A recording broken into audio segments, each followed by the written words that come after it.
Amada Iglesia, buenos días. Damos gracias al Señor por esta oportunidad que nos concede de poder reunirnos nuevamente. Es maravilloso poder adorar al Señor juntos.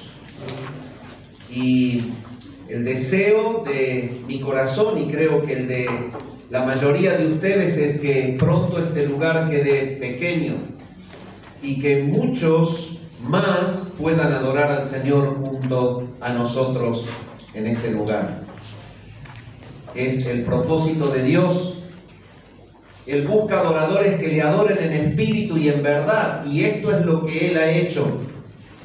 Levantar un grupo de pecadores para su Hijo, la Iglesia, con el propósito de que le reconozcan Dios, Creador y Salvador, y que lo adoren. Ese es el propósito de la salvación, la gloria de su nombre. Por eso es que nos gozamos cuando otros le dan gloria al nombre del Dios al cual yo amo dar gloria.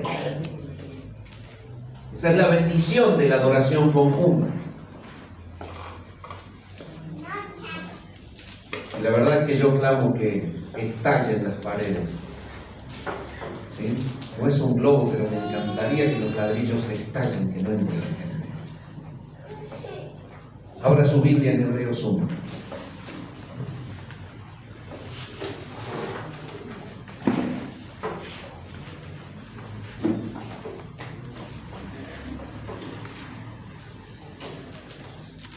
Estamos considerando entonces el estudio de la carta a los Hebreos y habíamos visto que si pudiésemos resumir el tema de toda la epístola, podríamos decir que es la expresión de la superioridad de Cristo sobre todos y todo. Habíamos visto que el auditorio al cual la carta se entrega era un auditorio judío. No se mencionan a los gentiles. Tampoco la carta trata de los problemas habituales que había entre los creyentes judíos y gentiles, y que ese auditorio judío tenía básicamente tres, personas diferentes que oían: el verdadero convertido, que estaba siendo presionado para desviarse de lo que es la gracia y aferrarse de nuevo a la ley. Estaban los judíos que estaban convencidos, pero que no habían dado un paso de fe, no habían creído en Jesucristo ni le seguían. Y estaban los judíos que eran incrédulos, manifiestamente incrédulos. Pero lo puntual es que el Espíritu de Dios imparte esta carta para apoyar justamente a esta iglesia hebrea que estaba en algún lugar de Grecia. Y es necesario que entendamos que lo que en este pasaje que vamos a tocar esta mañana trata es justamente por la creencia que ellos tenían en relación a los ángeles. Y la primera forma en que el escritor comienza a mostrar la superioridad de Cristo aplicada a la creencia de ellos es en elevarlo por sobre los ángeles. Y esto tiene todo un trasfondo cultural y de creencia del auditorio que recibía la epístola. Entonces el sermón que vamos a ver en esta mañana se titula La supremacía de Cristo sobre los ángeles. Y contiene en especial 5 puntos: la supremacía por su título, que se encuentra en los versículos 4 y 5 del capítulo 1.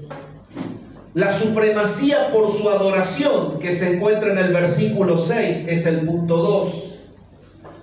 La supremacía por su naturaleza es el punto 3 y se encuentra en el versículo 7. La supremacía por su existencia es el punto 4 y se extiende desde el versículo 10 al 12 del mismo capítulo. Y la supremacía por su destino Es el punto 5 y se extiende desde el versículo 1 al versículo 13. Vamos a leer entonces el pasaje. Dice así la palabra, Hebreos 1 al 14.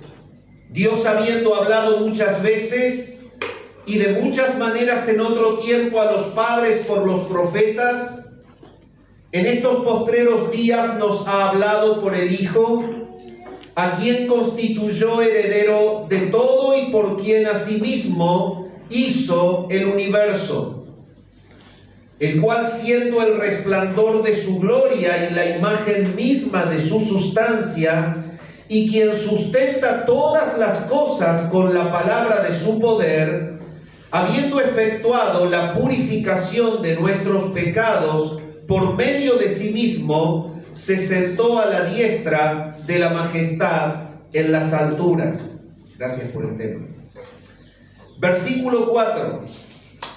Primer punto del sermón. La supremacía de Cristo por sobre los ángeles debido a su título. Hecho tanto superior a los ángeles, cuanto heredó más excelente nombre que ellos. Porque ¿a cuál de los ángeles dijo Dios jamás: mi hijo eres tú, yo te he engendrado hoy, y otra vez yo seré a él padre, y él me será a mí hijo? Versículo 6, punto 2 del sermón. Supremacía de Cristo por sobre los ángeles debido a su adoración. Y otra vez, cuando introduce al primogénito en el mundo, dice: adórenle todos los ángeles de Dios. Versículo 7, punto 3 del sermón. La supremacía de Cristo por sobre los ángeles debido a su naturaleza. Ciertamente de los ángeles dice: el que hace a sus ángeles espíritus y a sus ministros llama de fuego. Mas del Hijo dice: tu trono, oh Dios, por el siglo del siglo, cetro de equidad es el cetro de tu reino. Has amado la justicia y aborrecido la maldad, por lo cual te ungió Dios, el Dios tuyo, con óleo de alegría más que a tus compañeros. Versículo 10, punto 4 del sermón. La supremacía de Cristo por sobre los ángeles debido a su existencia. Y tú, oh Señor, en el principio fundaste la tierra, y los cielos son obra de tus manos. Ellos perecerán, mas tú permaneces, y todos ellos se envejecerán como una vestidura, y como un vestido los envolverás y serán mudados. Pero tú eres el mismo, y tus años no acabarán.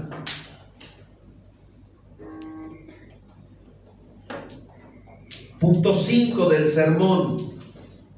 La supremacía de Cristo por sobre los ángeles debido a su destino. Versículos 13 y 14. Pues ¿a cuál de los ángeles dijo Dios jamás: siéntate a mi diestra hasta que ponga a tus enemigos por estrado de tus pies? ¿No son todos espíritus ministradores enviados para servicio a favor de los que serán herederos de la salvación? Hasta aquí nomás la lectura de esta impresionante porción de la palabra, escalofriante porción de la palabra, que exalta la supremacía de Cristo por sobre los ángeles. A manera de introducción debemos ubicarnos en el trasfondo cultural y religioso del receptor de la epístola para entender por qué dice lo que dice. Los judíos congregados allí creían que los ángeles eran importantes en el antiguo pacto, seres especiales, con una preponderancia en el servicio a Dios. Ellos creían que los ángeles eran seres más altos. Después de Dios venían ellos. Los judíos creían que Dios estaba rodeado de ángeles y que ellos eran los encargados de traer por parte de Dios la palabra del antiguo pacto a ellos, y que eran los encargados de aplicar la soberana voluntad de Dios sobre la tierra. Los judíos creían que los ángeles eran criaturas etéreas, hechas de alguna sustancia ardiente y centellante, que no comían, que no bebían y que tampoco procreaban. Como si eso fuera poco, ellos creían que 200 ángeles controlaban el movimiento de las estrellas. Eso se enseñaba. Y en el tiempo en el que la epístola fue dada, ellos ya habían comenzado a hermosear lo que se enseñaba en las sinagogas en relación a los ángeles. Ojo, que mucho de lo que dice acá, que ellos creían es bíblico, no estaban errados para nada. Pero ustedes van a ver con lo que les voy a decir, que empezaron a fantasear y a exagerar lo que la Escritura revela. Y esa era la problemática. Entonces, ellos creían que 200 ángeles controlaban el movimiento de las estrellas. Creían que había un ángel especial que era el que controlaba el calendario. Y era el encargado de controlar la sucesión infinita e interminable de los días. También creían que había un ángel poderoso que estaba a cargo de los mares y cuidaba de ellos. Los judíos también creían que había un ángel que tenía a su cargo de parte de Dios el control de la caída de la nieve, el control de la helada y del rocío. Otro ángel controlaba también la lluvia. Había otro que se hacía cargo del granizo. Y había otros ángeles que controlaban cada trueno y cada relámpago. Los judíos creían entonces que Dios tenía ángeles guardianes en el infierno. Y que los ángeles guardianes del infierno eran los responsables de castigar a los sentenciados. Eso se enseñaba entre los judíos en el tiempo del Señor. Creían también que había un ángel de la muerte, que era el que la controlaba, y había un ángel guardián que tenía cada nación, y aparte creían en ángeles guardianes de cada niño. Muchas de las creencias asumidas en la población hebrea eran bíblicas, otras eran exageradas, porque no están reveladas. El punto es que la epístola llega en un tiempo en donde los hebreos agrupados en Qumran llegaron a decir que el arcángel Miguel disputaba el poder y la autoridad con el Mesías. Y acá ya la cosa cambia. Cuando nosotros entendemos el trasfondo histórico y cultural, entendemos por qué Hebreos tiene el ímpetu inicial de mostrar a Cristo como superior a todos y a todo. Dicho esto, desarrollamos el primer punto del sermón. Él es supremo a los ángeles, le entrega el Espíritu Santo al escritor, justamente por su título. Y el versículo 4 dice, hecho tanto superior a los ángeles, por cuanto heredó más excelente nombre que ellos. Porque a cuál de los ángeles dijo Dios jamás, mi hijo eres tú, yo te he engendrado hoy, y otra vez yo seré a él padre y él me será a mí hijo. En la cultura nuestra, hablar de un nombre heredado es una cuestión simplemente habitual. No obstante, en el modo de razonamiento hebreo, el nombre de una persona es intercambiado con las cualidades de la persona. Yo puedo identificar a la persona en su poder, en su efecto, en su naturaleza, con solo saber cómo se llama. Es muy distinta a la cultura.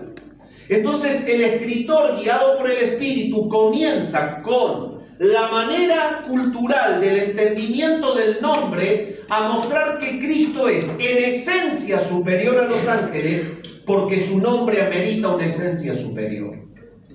Ese es el primer punto. Y esto es lo que dice. Dice que él heredó un nombre mayor que el de cualquier ángel. El punto es que él se enfrentaba, el escritor de la epístola, en una sinagoga a escuchar a un hebreo que decía que el arcángel Miguel disputaba la autoridad con el Mesías. Y Cristo era puesto a la altura de una criatura creada. Entonces, debemos entender que en primer lugar, estos dos versículos indican que la manera en la que el Señor está anteponiéndose a esa herejía es que Cristo tiene heredado un nombre que los ángeles no tienen. El punto es entonces entender qué significan los versículos 4 y 5. En primer lugar, para hacer la exégesis textual, debemos ver que comienza diciendo hecho. Hecho tanto superior a los ángeles. Y aquí tenemos que hacer un alto y notar a qué se refiere la expresión hecho, porque es una expresión que la toman las sectas para minimizar la divinidad de Cristo. Y se toman de ese punto para decir, ¿vieron? Jesús fue hecho. Entonces, si fue hecho, es creado, y por ser creado es menor que el Padre. Entonces sí está otorgado que lo podamos comparar con Miguel, con Gabriel o con algún ser creado. Y hasta quizás en la pulseada pierda. Pueden decir cualquier cosa. El punto es que en el original hay en el idioma griego dos expresiones parecidas. Si encontramos en el original poieo, es el crear del hacer. Pero si encontramos en el original ginomai, es una expresión que conduce a que la persona llegue a hacer algo porque ya está hecha. La expresión que aquí aparece en el original no es poieo, hacer desde la nada, sino que es ginomai, conducir a que lo que está hecho llegue a ser algo. Y es justamente la inclinación del texto, es que Cristo Jesús es hecho ginomai, es conducido por el Padre a heredar un nombre exaltado que lo pone por sobre los ángeles, por lo que Él ya es. Ese es el sentido del texto. Por lo que Él ya es. Y entonces aquí comienza el misil celestial a destruir la pared de la herejía y exaltar la gloria del Señor. Este es tu Salvador. Ese es Cristo. Cristo es el que ha sido llevado por el Padre en una conducción eterna por su programa redentor a que sea introducido en la tierra como el eterno Dios Hijo que viene a servir y a dar su vida por la iglesia. Ese es el sentido de la expresión hecho, la conducción de una exaltación por su esencia y su obra. La palabra entonces nos está mostrando que Él es hecho tanto superior a los ángeles. La conducción de Dios sobre la persona del Hijo es llevarlo a un pedestal de exaltación por sobre la que tiene cualquier ángel, aún a pesar de sus funciones. Usted toma la palabra y va a ver que cuando Daniel recibe informe, lo hace por parte del arcángel Gabriel. Mucha información celestial y bíblica vienen por parte de los arcángeles que informan la voluntad de Dios. Y cuando usted va a ver las guerras y las batallas del pueblo de Dios, usted va a ver que el arcángel Miguel protege al pueblo de Dios durante todo el trayecto de la Escritura. No obstante, ninguno de ellos, de acuerdo a sus funciones, puede llegar a heredar, a ser hecho, conducido a un pedestal por su nombre superior al del Hijo. ¿Por qué? Porque lo que aquí está mostrando es que la redención fue en un pacto establecida al Hijo por parte del Padre, y solo por el sacrificio de un ser en un grado de santidad impecable y esencial, igual que la del Padre, el Padre puede satisfacer su justicia cuando Él le ofrece ese sacrificio. Esto no lo puede hacer ningún ángel. Lo vuelvo a repetir. Lo que aquí está diciendo, vinculado con el pacto de redención, es que llega a ser hecho superior a los ángeles Cristo, porque hereda un nombre superior a ellos, que es el Hijo de Dios. Y en realidad esto es porque no puede un ángel ir a la cruz. No es suficiente el sacrificio de un ser que no es infinitamente impecable para poder satisfacer la infinita demanda de la justicia de Dios para con el pecado de la iglesia. Y ahí está el vínculo teológico con el pacto de la redención. Entonces, es imposible que un ángel llegue a esa obra. Entonces, lo que aquí está mostrando es esto. Está diciendo, Él es hecho tanto superior a los ángeles cuanto heredó más excelente nombre que ellos. Y en el versículo 5 está mostrando esta realidad. Está mostrando que Él le da este nombre al Hijo y que es justamente el Hijo. Dice, porque a cuál de los ángeles Dios dijo jamás, mi hijo eres tú. Y aquí quiero hacer un alto. La palabra habla de hijos de Dios cuando se refiere a los ángeles. Entonces, aquí es como que hay una contraposición. ¿Cómo puede ser que acá diga que nunca Dios llamó a los ángeles hijos, si en realidad cuando en la Escritura se refiere a los hijos de Dios, se refiere a los ángeles? Bueno, en realidad tiene que ver con el hecho de que este hijo es con mayúscula y que se refiere justamente a una persona divina, eterna, que comparte la trina deidad. Distinto al ser hijo creado. Entonces, lo primero que tenemos que ver es que dice, mi hijo eres tú, yo te he engendrado hoy. Entonces, el nombre al cual, o por el cual, el Padre conduce a Cristo a un pedestal por sobre los ángeles, es que Él es el Hijo. No se menciona a Cristo como Hijo desvinculado de la tarea de la redención.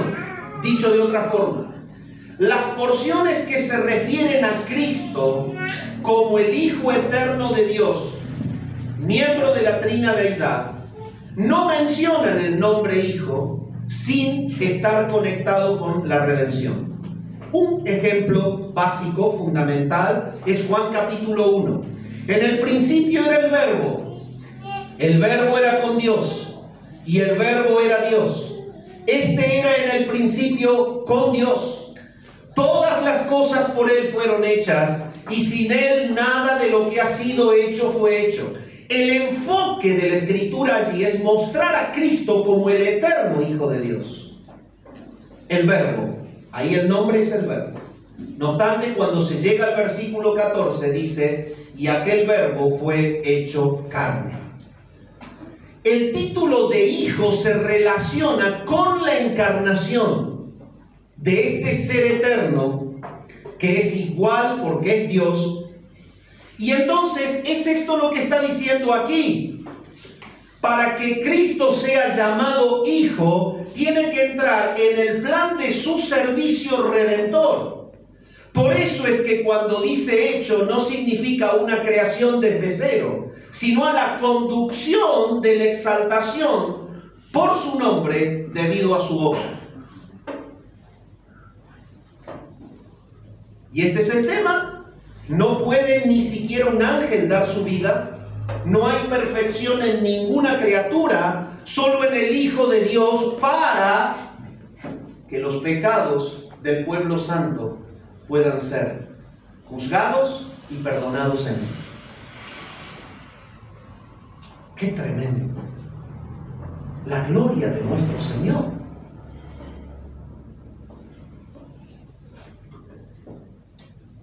Entonces, cuando avanzamos en este vínculo, dice más, o porque a cuál de los ángeles dijo Dios jamás mi hijo eres tú, no sos un hijo creado, sos engendrado.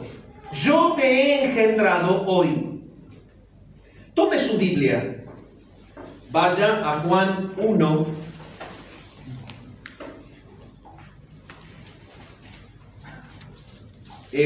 San Lucas 3. Juan 1 ya lo cité.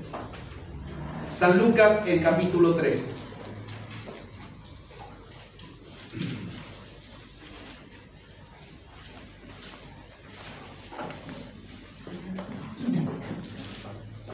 El versículo 22.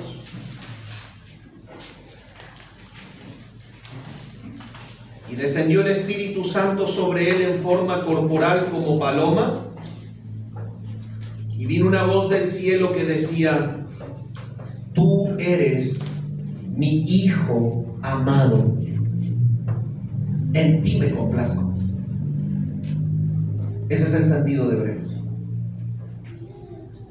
Es el nombre del verbo en relación a la tarea determinada en el pacto eterno de la redención.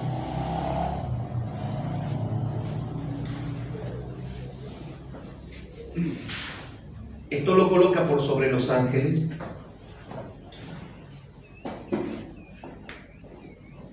Vaya a Romanos capítulo 1.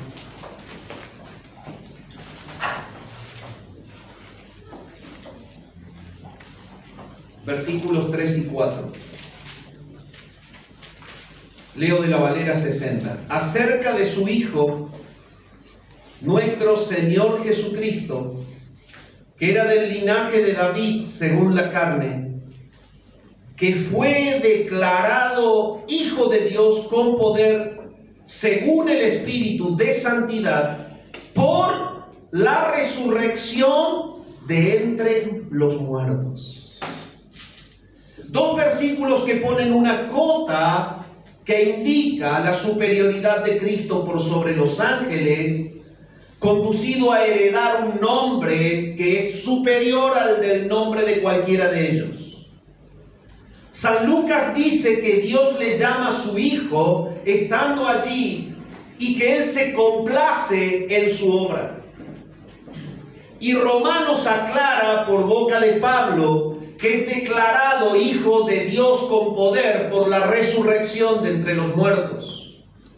El inicio del ministerio y la resurrección, el final del ministerio, indican que Hijo tiene conexión con la encarnación de ese Verbo eterno, que lo hace esencialmente un ser superior, porque nadie puede satisfacer la justicia inquebrantable de Dios si no muere Dios mismo para satisfacer a Dios.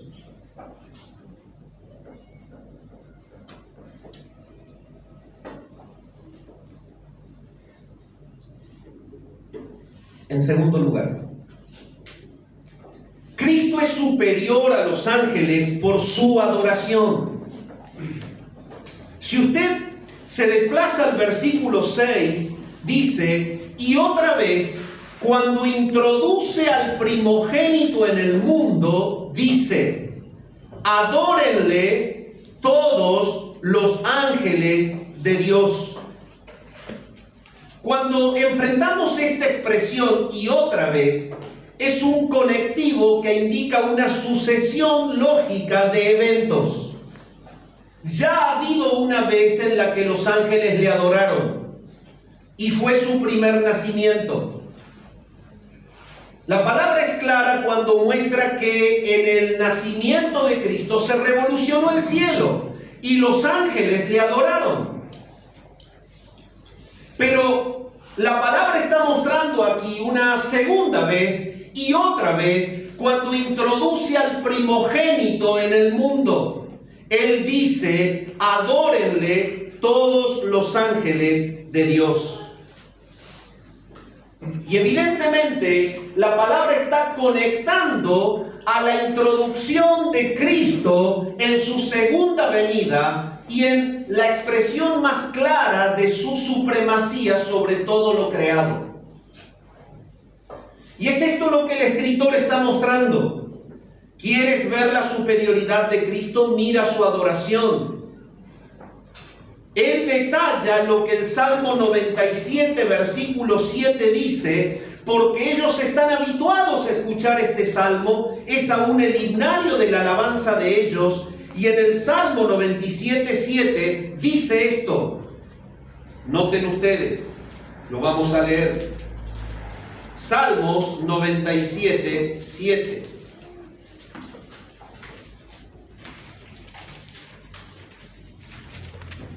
Avergüéncense todos los que sirven a las imágenes de talla, los que se glorían en los ídolos, póstrense a él todos los dioses.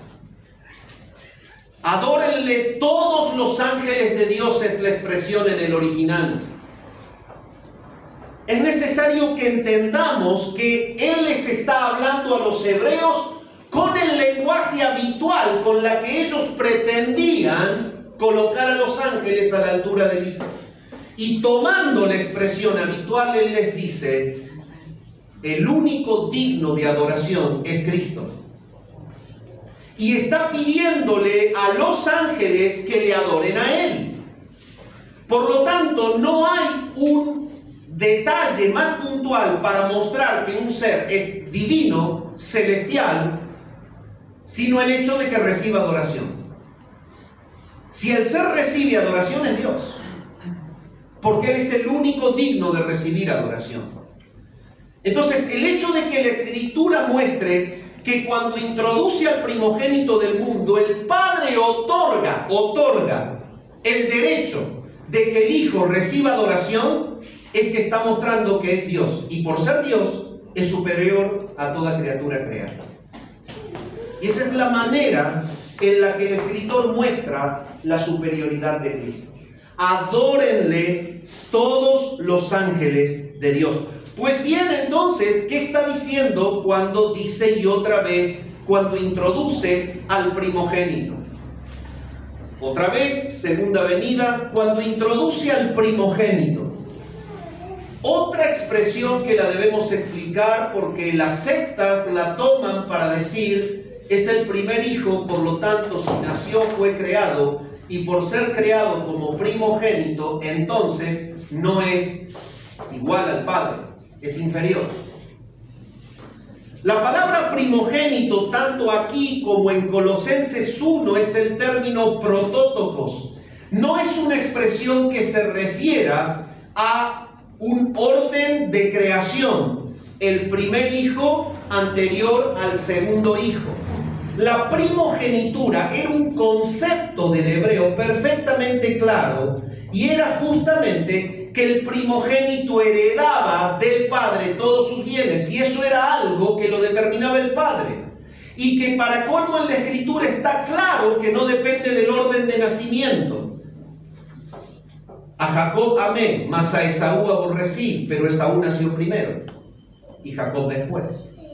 Entonces, la primogenitura, mis amados, no habla de que sea un ser que nace, habla de la exaltación de la preponderancia que se merece Él por ser rey sobre todo y sobre todos.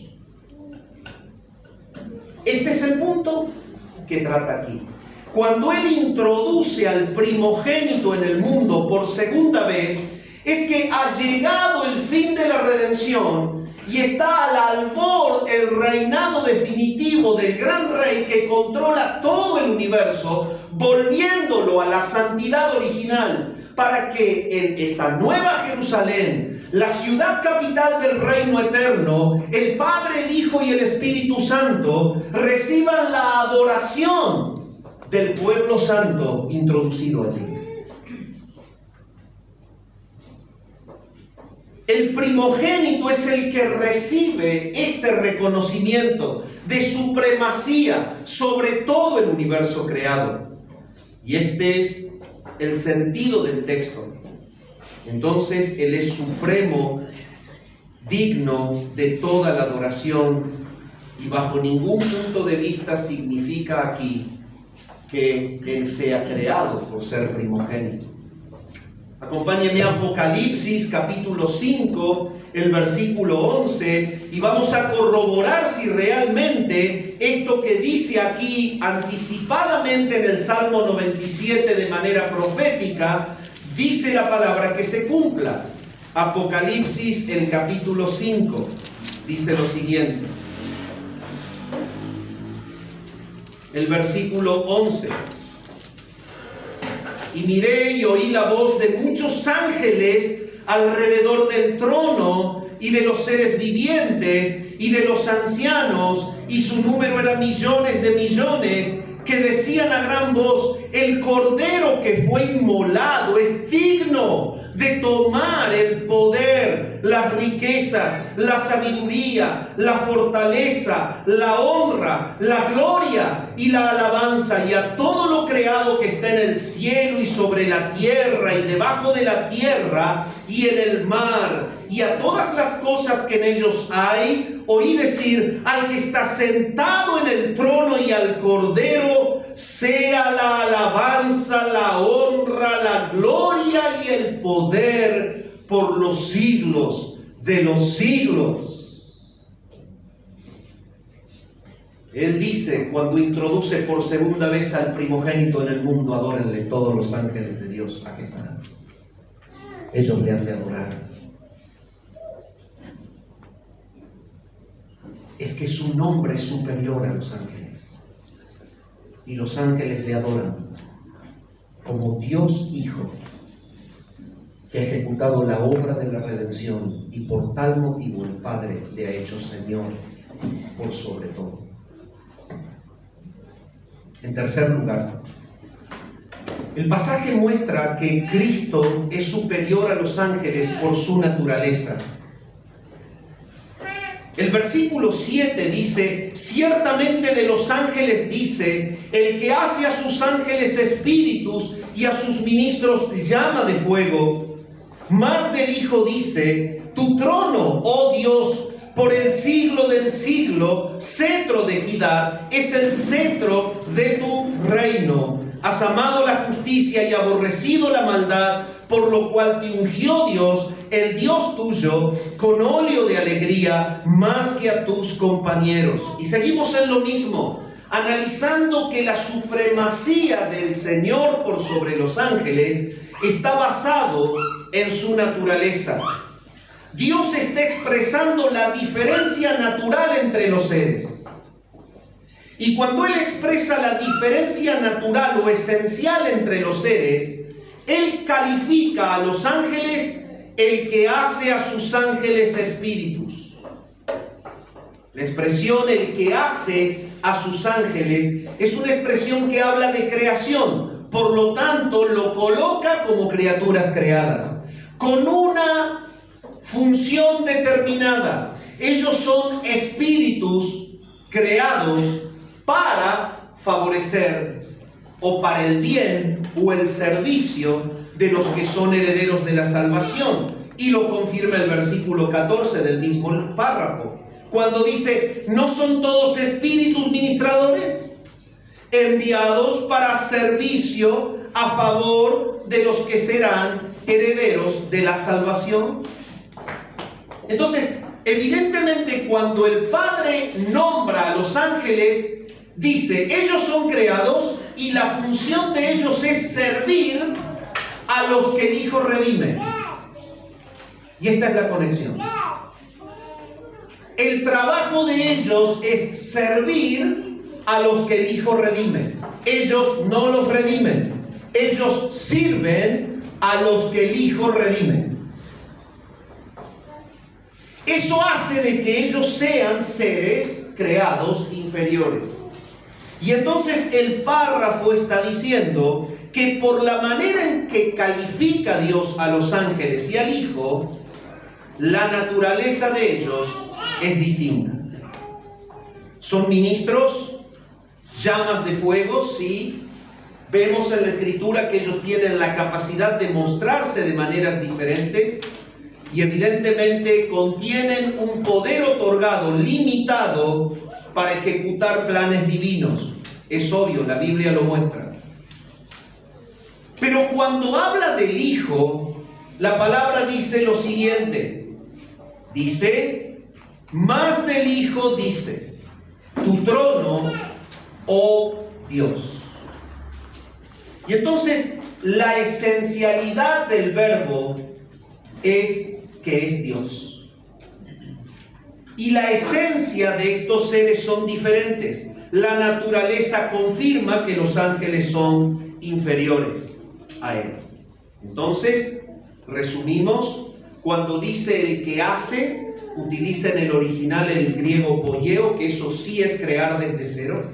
Y evidentemente en Colosenses 1:16 confirma el acto de creación por parte del Hijo. O sea que los ángeles son creados por el Hijo, por lo tanto no pueden nunca ser superiores a Él. Porque en Él, dice Colosenses 1:16, fueron creadas todas las cosas, las que hay en los cielos y las que hay en la tierra, visibles e invisibles, sean tronos, sean dominios, sean principados, sean potestades. Aquí está la creación de los ángeles. Todo fue creado por medio de Él y para Él. Cristo es entonces el verbo que ha creado a los ángeles. Y no solamente los ha creado, sino que ellos se sujetan a Él. Cuando la palabra muestra la esencia del Hijo, diferente a los ángeles, por lo que Dios dice de ellos, el hebreo no tiene más argumento que presentar. Entonces, él presenta en el versículo 8 que el Hijo es Dios y que le ha sido asignado un trono que es por el siglo del siglo. Él es el heredero del trono de David y es heredero de ese trono para siempre. Él es el que ha hecho justicia juzgando el pecado en la tierra.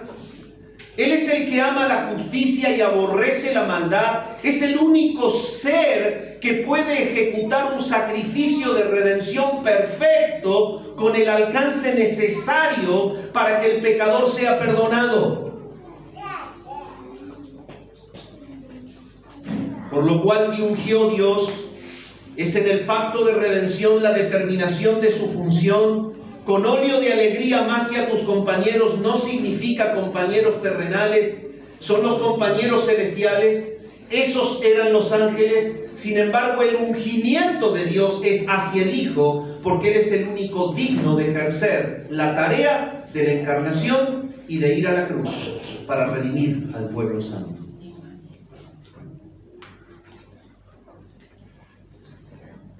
No solamente el Padre habla del Hijo y lo llama Dios, sino que el Hijo reconoce su deidad. Y lo podemos ver en la palabra en Juan 5:18. Juan 5:18 dice lo siguiente. Juan 5:18. Por esto los judíos aún más procuraban matarle, porque no solo quebrantaba el día de reposo, sino que también decía que Dios era su propio Padre, haciéndose igual a Dios. San Juan 10:30, conocidísimo texto de las Escrituras. San Juan 10:30. Yo y el Padre, uno somos. Pero como si eso fuera poco, el Padre le llama a Dios, el Hijo se llama Dios, pero los apóstoles le llaman Dios. Romanos capítulo 9.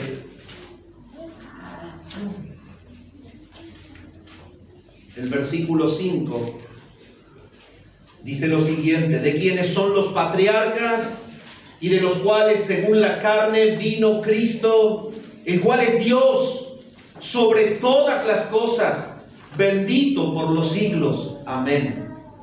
Primera Timoteo capítulo 3, el versículo 16, dice lo siguiente: E indiscutiblemente, grande es el misterio de la piedad. Dios fue manifestado en carne, fue justificado en el Espíritu, fue visto de los ángeles, fue predicado a los gentiles, fue creído en el mundo y fue recibido arriba en gloria. Él heredó un nombre, una posición exaltada, porque Él es Dios Hijo, quien haciéndose semejante a la humanidad, del pueblo santo, transgresor y pecador, como más adelante lo vamos a ver en un texto apasionante, así por cuanto los hijos participaron de carne y sangre, Él también participó de lo mismo. Él vino a buscar y a salvar lo que se había perdido. Él vino a pagar en la cruz la libertad de todos aquellos escogidos que le fueron entregados por el Padre. Y Él dice: de los que tú me has dado, yo no perdí uno, los voy a resucitar a todos en el día postrero. Estos son los hijos escogidos, los que entraron en la carne, y Él vino como Dios Hijo, encarnándose, tomando la forma de ellos, para proveerles la redención que los libera de la muerte eterna.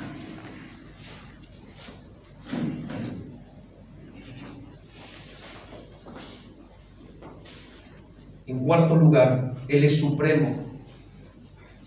Él es supremo por su existencia. El versículo 10 dice: y tú, oh Señor, en el principio fundaste la tierra, y los cielos son obra de tus manos. Ellos perecerán, mas tú permaneces, y todos ellos se envejecerán como una vestidura, y como un vestido los envolverás y serán mudados. Pero tú eres el mismo, y tus años no acabarán. Cuando estamos frente a esta expresión, es una copia del Salmo 102. El escritor sigue impactando a los judíos en sus errores con respecto a los ángeles y mostrando la superioridad de Cristo debido a su existencia. Y en el versículo 6 habla de que su existencia contiene lo visible. Por eso dice: y tú, oh Señor, en el principio fundaste la tierra.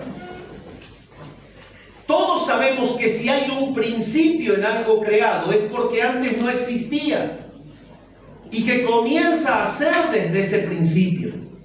Pero Juan, cuando habla en el principio era el Verbo, y el Verbo era con Dios y el Verbo era Dios, habla de que ese principio es la esencia del Verbo que contiene todo lo que existirá aparte de él.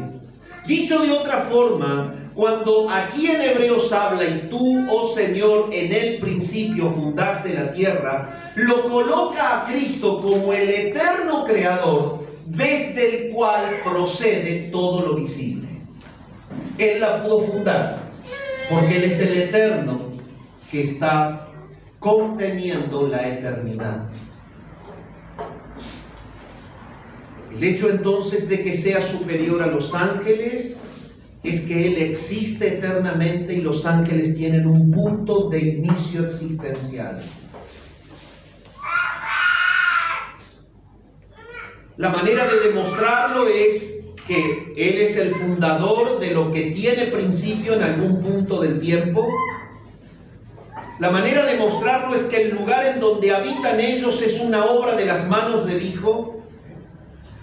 La manera de mostrarlo es que ellos perecerán, no refiriéndose a los ángeles que son inmortales, sino refiriéndose a que el Padre, en el plan de la redención, ha determinado que así como la potencia de la palabra del Verbo ha dado que se unan las moléculas propias que Él creó para formar lo que se ve y aún lo que no se ve, por la misma voz serán destruidos, ellos perecerán.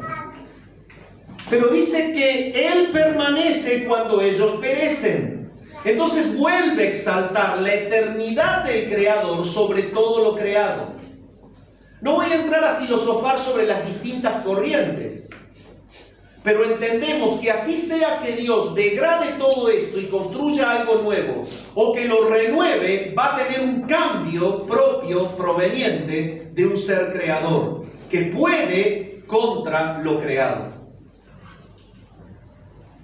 Entonces lo que está mostrando es que Cristo es superior a los ángeles porque es preexistente, no tiene punto de inicio, porque es originador, no solo de los ángeles, sino del hábitat de ellos, y porque tiene bajo control el punto en el que habrá un cambio de todo lo creado para instituir cielos nuevos y tierras nuevas.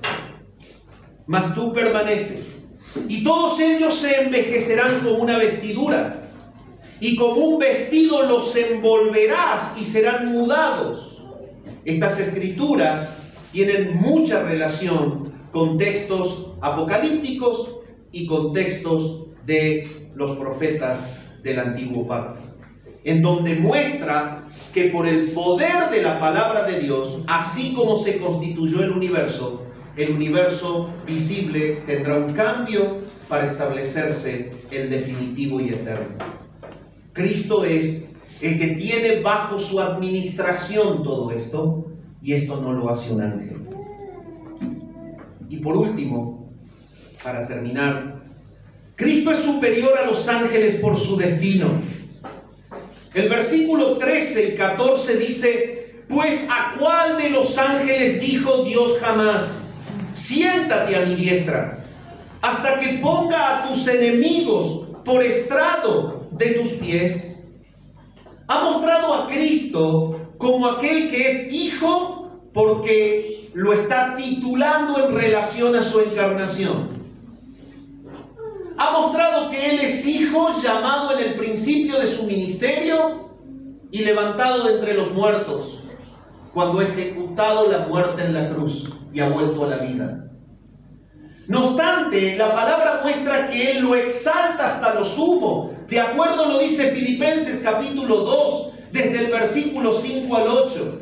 Dice que Dios le ha dado un nombre que es sobre todo otro nombre, para que en el nombre de Jesús se doble toda rodilla de los que están en los cielos y en la tierra y debajo de la tierra, y que toda lengua confiese que Jesucristo es el Señor, para la gloria de Dios el Padre.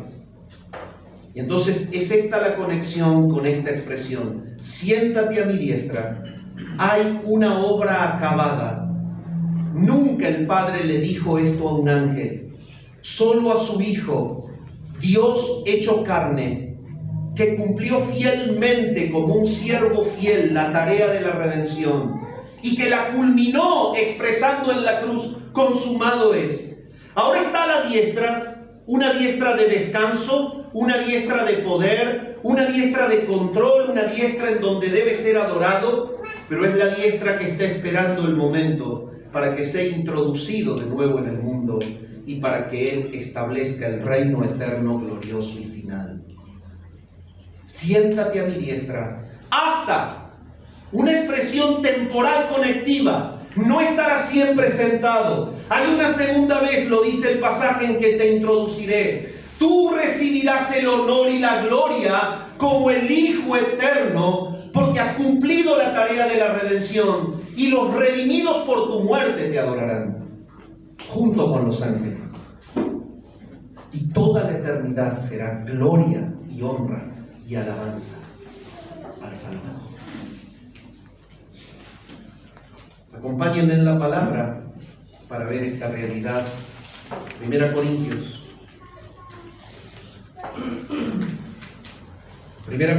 15,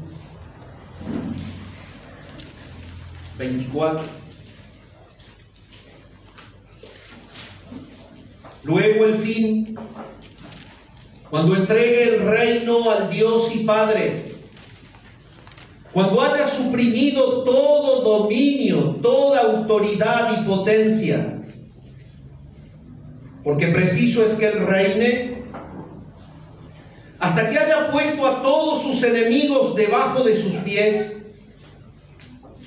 Y el postrer enemigo que será destruido es la muerte. Porque todas las cosas las sujetó debajo de sus pies. Y cuando dice que todas las cosas han sido sujetadas a Él, claramente se exceptúa aquel que sujetó a Él todas las cosas. Pero luego, que todas las cosas les estén sujetas, entonces también el Hijo mismo se sujetará al que le sujetó a Él todas las cosas, para que Dios sea todo en todos. Este es el pasaje que habla del final de la redención, en donde todo es sujeto bajo los pies de Cristo, en donde en su segunda venida Él pone punto final a la muerte, es el postrer enemigo que debe ser destruido. Los impíos son sacados de la tierra, según San Mateo 13. Es limpiada la era, la cizaña es quitada del medio del trigo. Ocurre el juicio del gran trono blanco. Los malos, junto con toda la perversión invisible, Satanás, los ángeles rebeldes, todos juzgados y depositados en la condenación, hablan de que fue sujeto bajo los pies el postrer enemigo, que es la muerte. Por lo tanto, cuando Él vuelve, cuando el Padre introduce nuevamente al primogénito en el mundo, la muerte ha dejado de ser. Es imposible un reino milenial presencial en la tierra. La esencia existencial ya dejó de ser esta. No habrá mares, no habrá luz, no habrá dolor, no habrá muerte. El Rey rige en su reinado glorioso y eterno, porque todo el universo en Cristo fue devuelto al Padre en su visión. Cuando Él en esa tarea de redención tiene todo bajo su misión, le entrega al Padre el reinado, y ahora Dios es todo en todos. Y la eternidad de alabanza y de adoración es gloria al Señor y al Padre para siempre jamás. Padre, gracias porque Cristo es superior a los ángeles. Él es el Redentor.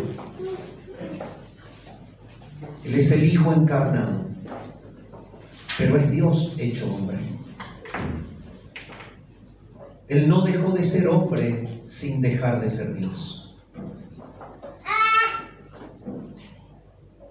Él llevó sobre sus espaldas el pecado de los hombres, haciéndose como un hombre sin dejar de ser santo. Solo Él pudo experimentar lo que se siente siendo santo, ser tratado como un perverso. Solo Él, en el dolor agónico de las horas de cruz, pudo pagar el precio que nadie pudo pagar. Oh Señor, nos postramos ante ti por la gloria de tu ser, porque has querido por gracia redimirnos en el Hijo, y porque tú has planificado reconciliar contigo todas las cosas en Él. Llegará el momento en que vendrá por segunda vez este primogénito, el preeminente, el único digno de todo el honor, el poder y la gloria, para recibir la adoración de los suyos. Los ángeles le adorarán como le adoran hoy, como la iglesia le adora, le adorarán, porque Él es el Señor exaltado, el que ha recibido el nombre supremo, digno del honor, el poder y la gloria. Seremos introducidos en la eternidad como un propósito tuyo, porque si nos has salvado es para que te demos gloria y disfrutaremos lo eterno e interminable, el eterno presente que durará siempre, alabándote, sirviéndote para siempre jamás. Oramos al Padre en el nombre de Jesús.